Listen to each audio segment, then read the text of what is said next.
A very warm welcome, croeso, to all of you here for our coaching approach session today.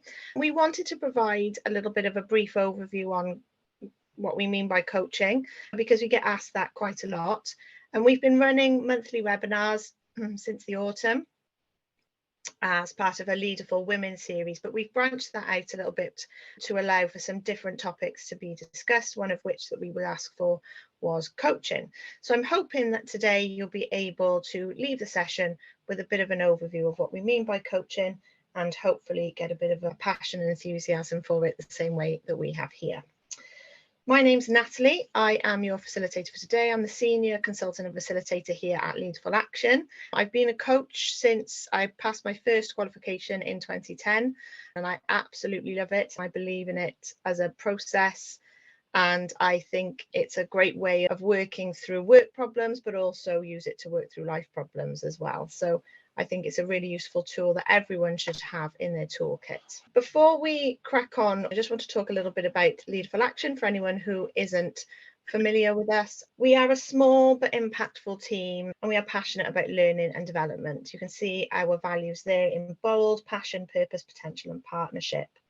And our programs are really based on trying to develop partnerships with our learners and with organisations, but also helping people to become better leaders and to take action within their lives. We do a range of different programs, and what we really pride ourselves on is being led by the learner or led by the organisation. So if there's anything you think that we can help you with, then please do get in touch. These are just some of the clients that we have recently or are currently working with. As you can see, a very broad range from local authorities to medium to large sized charities to Welsh Government, the Senedd, and a whole host of organisations in the private sector as well. But let's get on with today. So during our session today, we're going to be looking at a very brief overview of what we mean by coaching. I can't give you everything that I would love to be able to give you around coaching today, but I am just going to give you a really brief overview.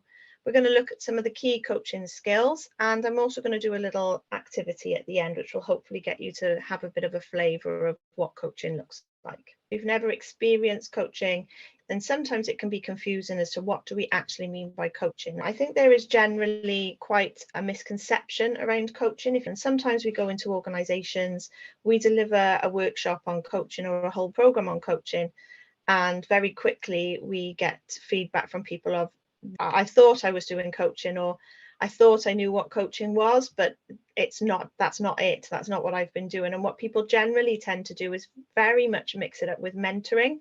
Mentoring being something that you do as a person with the knowledge and the experience and passing on that knowledge and experience to someone else. Whereas coaching has a completely different, almost opposite purpose really in the development of an individual. So I'm just going to share with you a definition by Timothy Galway. Timothy Galway wrote a book called The Inner Game of Tennis, and it was really the start of us thinking about coaching and bringing it into the business world. So he was talking very much around from a sporting perspective, but very quickly his organisation shifted from being mainly around working with sports people to moving into the business world, because they recognised that actually the principles that they were coming up with, the principles that they identified as being important when working with high potential or high performance athletes, could be applied to people in the workplace.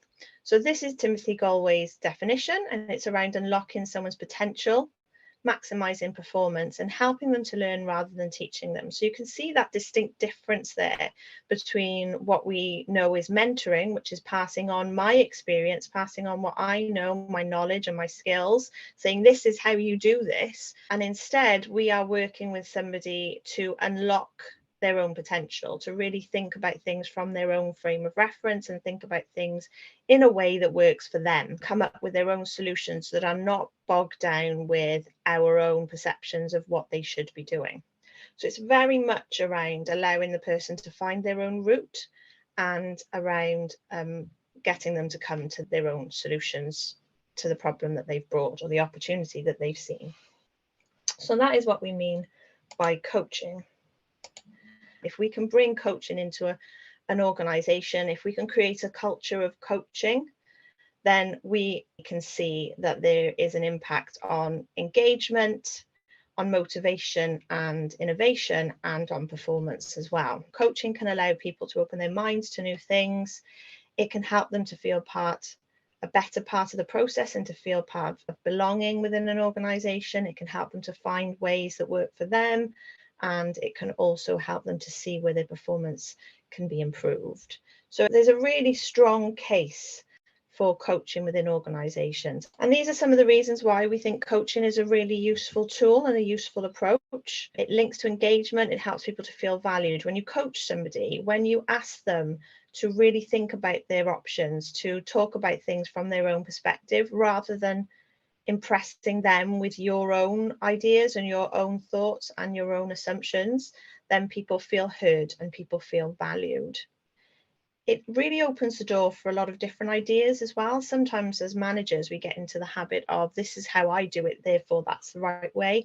But what it does do is it unlocks that creativity. So if you ask a really good coaching question when you've come across a problem, maybe you think you know the answer, but actually the response that you get from the other person might be something you could never have thought of, and it might be just what you need. It really is great for solving what we call wicked issues. Wicked issues is an idea by Keith Green. He said that there are these problems in the workplace that we come across. They're really tricky for us to manage. They're tricky for us to do anything about. There's no one answer to them. There's no clean process to fixing the problem. And there's no one person with all of the knowledge, skills, and expertise that will allow us to solve that problem. And so he called those wicked issues or wicked problems. And what you need for wicked problems is collective intelligence. And what we mean by that is the best ideas of all, and everybody contributing to the solution, or to the at least trying to come to a solution, rather than it being placed on one person to find that solution. It's really useful for raising awareness of our own emotions and our own reactions. I think that's a really important part of coaching, is it helps us to delve into some of those things that we don't really realize about ourselves, or maybe about the situation that we're in. It helps us to gain a much broader awareness of what's going on internally and externally as well. And it's a really great forum for decision making and problem solving. It can take up a little bit more time. That's the number one thing that I get from leaders when we talk about why you should coach and why we don't coach. They'll say, I don't have time to have a 5-minute or a 10-minute conversation when I could just in 30 seconds say, you need to do this. And that's a valid point. We're all very busy, and there's lots of work to be done. But actually, we see it as a real investment, not only in the individual and their development, but in our future ability to claw back some of that time. Because when we use a coaching approach, people find the initiative to do things for themselves, and we're able to pass on some of those tasks that maybe bog us down from time to time. Why we think it's a really useful approach. I think that's one thing I would say about coaching. Sometimes in my early days as a coach, I actively sort out those light bulb moments. What question can I think of for my coachee that's going to give them that light bulb? And you don't get them every single time, but when you get them, boy, they're really powerful. So what you'll quite often hear when we talk about coaching is you'll hear the term non-directive approach. And this is really one of the foundations of the coaching approach, which we'll talk a little bit more about on the next slide. But there's an idea here depicted on the screen that we get a choice, really, in terms of when somebody's struggling with something, somebody comes up to us and said, I'm having a problem with this, that we have a range of approaches. And this is in our personal life as much as it is in our working lives. So when our friend comes to us and says, this is the problem I've got, we've got a lot of choices there. We can either just take control and sort it all out for them. We can tell them exactly what we think they should do. We can give them some gentle advice or some gentle suggestions. We can ask them some questions to help them to understand the situation better, or we can back off. So we've got a lot of choices, and knowing what to do and when to use each of those approaches can be really tricky. So what we find that we tend to do is that we use a similar approach all of the time. We get into a groove of always being the one that gives advice, or get into the habit of always being the one that does it for them, or we get into the habit of being very hands-off. And that suits us because it's quick, and it's our quick way of dealing with that particular problem when somebody brings it up to us. But actually, what we know works really well is when we can change our style depending on the person, depending on the task or the problem that they're facing, depending on our time and our skill and our capacity to be able to help them with that problem. So we can choose a variation of all of these sort of approaches depending on those three things. So I guess what I would ask you to do really is just reflect on where you usually sit. So think about when somebody comes to you. It could be a member of your team. It could be one of your children. What is your usual approach? Do you usually say, oh, come here, I'll do it for you? You know, kids are struggling to do their shoelaces and you take over and do it for them. Or it could be that you say, what you need to do is take the one half of the lace, take the other half of the lace, and then walk them through it. So that's telling them exactly what to do. Or do you say, you know how to do this, off you go, you can do it yourself? Where do you usually sit on this spectrum here? Where is your go-to reaction? And then I'd just like you to think about how that works for you. Does it work all the time? Or is there some room for maybe some variation there and some different ways of working? For anyone who has tried coaching or who is a coach, I'm sure you will agree with me. This is the number one struggle that I think most of us come up against when we start coaching, because it's naturally ingrained in us to want to help. We got through centuries of evolution because we see a problem, we fix it. We see a problem, we fix it. It's done us really so far. But actually, that approach is really useful in very set circumstances when all of the variables are really clear, when there's a process in place, when we know how to tie the shoelace and there's only one way of doing it potentially. But it doesn't always stand us in good stead with those wicked issues I explained about earlier, because actually there is no set way. And your way might make sense to you, but it might not make sense to the other person. But that's a really difficult habit to break. And it's one that I would say the majority of coaches have to be very mindful of, regardless of their experience level and how many years they've been coaching it. So when we are looking at coaching, we're down this right hand side. We're from asking a question so that they work it out. That is the classic coaching response. And then moving into the leave them alone as well. We need to step back away from people's decisions and choices and goals and actions within coaching and allow them, even if we're sitting there thinking that will never work, we need to let them get on with it. We can sometimes move into the suggestion box there, but we should be spending the predominant amount of our time in that ask a question if we're coaching. Now, that's not to say that it is the best way in every scenario. As I said earlier, that different scenarios require different responses, and the job of the manager is really to think about what response works best for that person, that task at that time. But if we're talking about coaching, then that's the box that we're in. We're going to talk briefly about key skills, and this is a whistle-stop tour. I won't go into massive detail about all of these key skills, but these are the things that are really fundamental to coaching, that without these, it isn't coaching if you don't have these 4 things in place.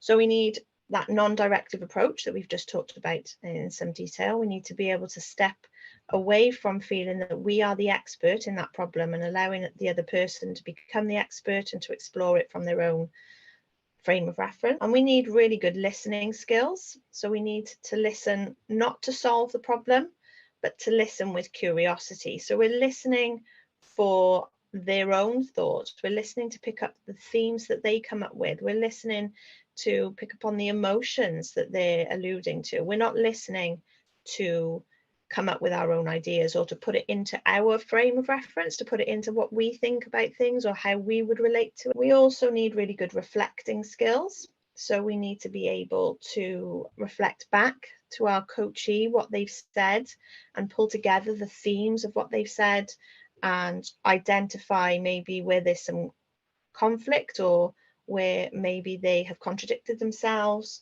or reflect back on the repetition that they've made of a particular word so that they can really hear back what they've told us in a slightly different way, and it might bring them some new perspective. But the absolute cornerstone of coaching is questioning. The ability to ask open, reflective, non-judgmental, non-directive questions is the key skill that coaching rests on. And so we're going to have a little go at looking at some coaching questions. When we're looking at coaching questions, we're looking at questions that are open. And by that, we mean a question that requires more than a yes or a no answer. So if I was to say to you, did you have breakfast this morning? You could say yes or no. Now, you could elaborate, and some people naturally do, but the question that I'm asking is naturally closing that conversation down to a very brief response. So, but if I ask something along the lines of, what do you prefer to have for breakfast? Then you might come up and say, on Mondays, I always have porridge and I like that with raspberries. And you might elaborate and talk about things in a little bit more depth, which is going to give us a much richer amount of information to work on in the coaching session. So we're always looking for those coaching questions unless we are asking a clarification. So you've told me that you eat porridge with raspberries. Is that correct? And that's fine as a yes or no question. We usually try to start our coaching questions with who, what, where, when, and how, because those are naturally opening questions. They're questions that delve and get into a little bit more detail. Why is a careful one, and we need to be careful with why, because we can almost, without realizing it, put some judgment into a why question. So if I was to say, why did you have porridge with raspberries? That's going to imply that I think porridge with raspberries is the wrong breakfast for you to have. So actually be very careful with the why questions. But questioning is the absolute cornerstone, and it's the skill that everybody worries about, I think, in the beginning, finding the right question, but it's the one that will give you the structure for the process. So we're not going to go into models. We're not going to go into anything more in-depth than that, or different types of questions. There's lots of different types of questions, but we don't have time for that today. But we will have a go at experiencing some questions in a moment.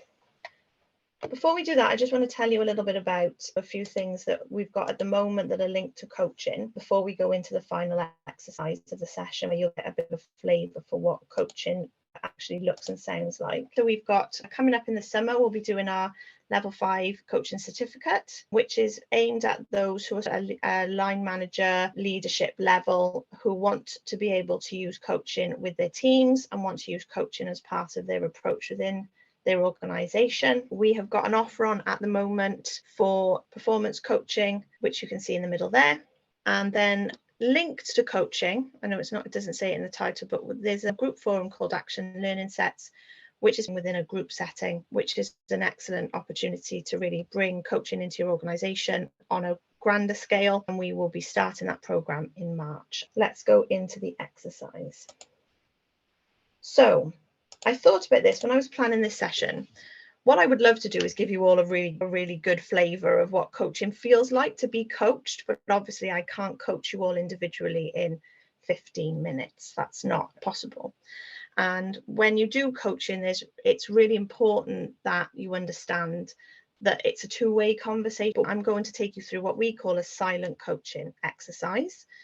Just bearing in mind that these questions that I'll ask you are generic. They're not going to be based on your responses to the questions, because I'm asking you to think of them silently to yourself.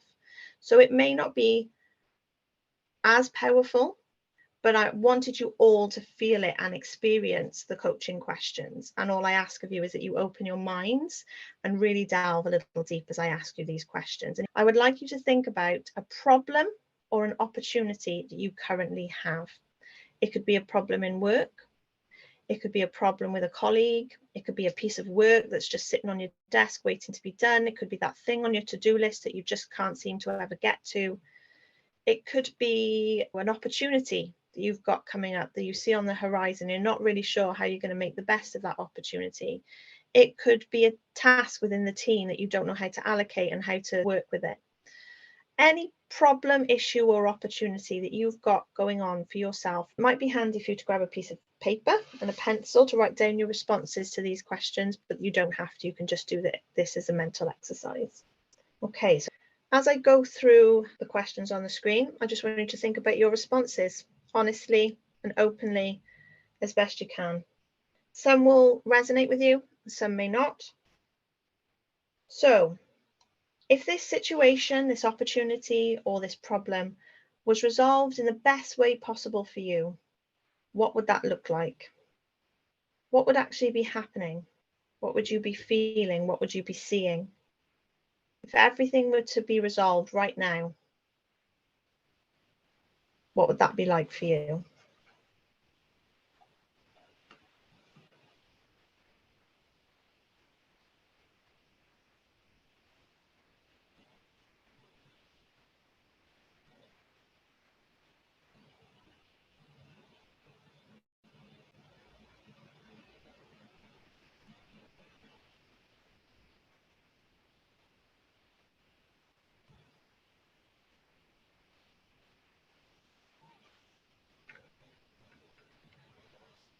An alternative question for this could be, if you were to achieve this change or goal, what would it look like or feel? That's just another way of asking that question.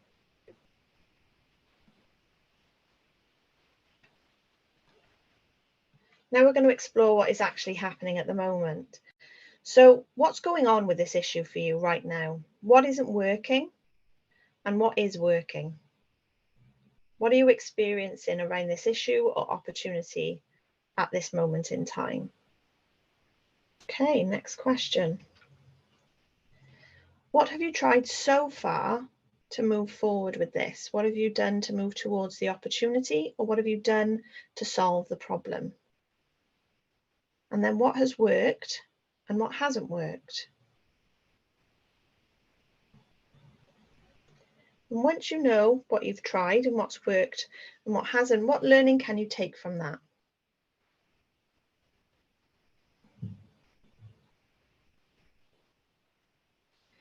This next one is one of my favourite questions. What about the situation is within your control? So what within there can you directly control that you can actually take steps towards? But also what is within your influence? And being within your influence means it's not completely within your control, but there are steps you could take to influence others or to influence a situation that might take you a step further towards that goal.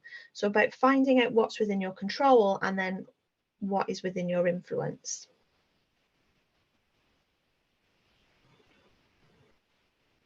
Next question is, what is currently holding you back? What is stopping you from grabbing that opportunity with both hands? What is holding you back from finding the solution? What's getting in the way? What are the barriers?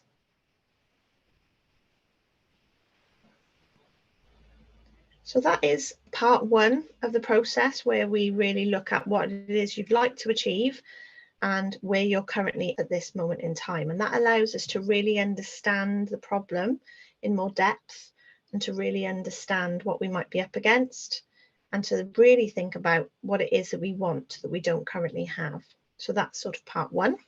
Now we move into the options stage, so where we start to think about potential solutions.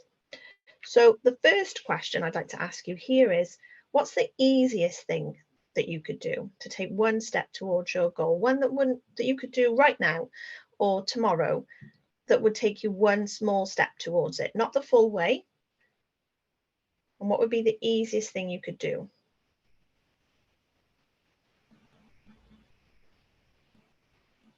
And then starting to take us in a different direction. If you were being really courageous, if you were being really bold, what would you do? What would be the bravest thing that you could do?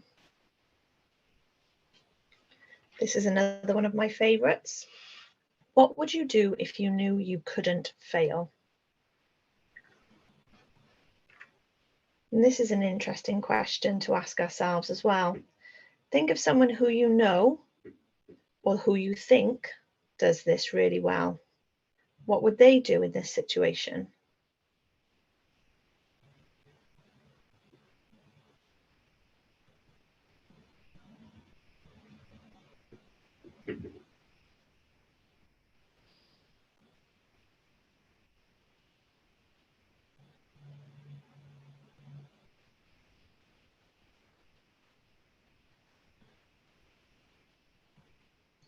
And lastly, what is the most outrageous thing you could do?